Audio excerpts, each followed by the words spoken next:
ចិត្តច្រើនណាស់ចង់និយាយចេញខ្លងអោយបា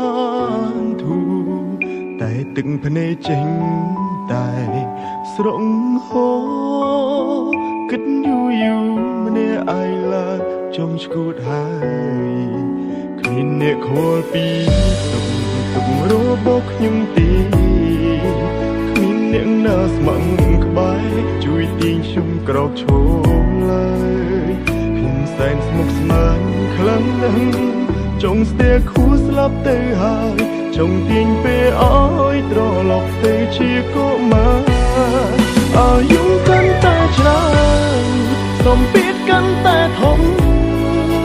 ទឹកសោកប្រមកផ្ដុំ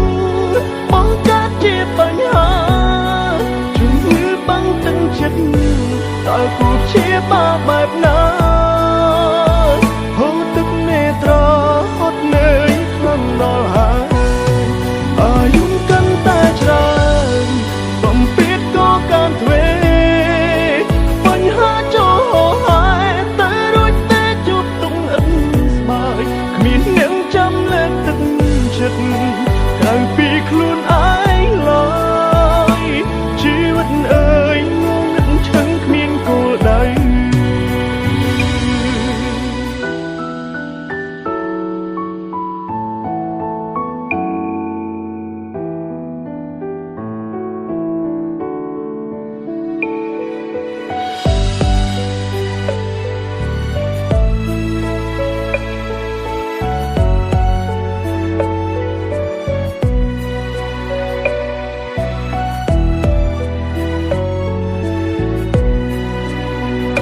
ខលពីទុក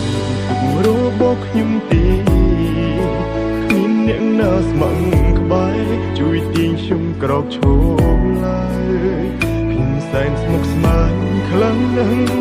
ចង់ស្ទែខួរស្លាប់ទៅហើយចង់ទាញពេលអើយត្រឡប់ទៅជាកុមារអាយុកាន់តែច្រើនសម្ពាធកាន់តែធំ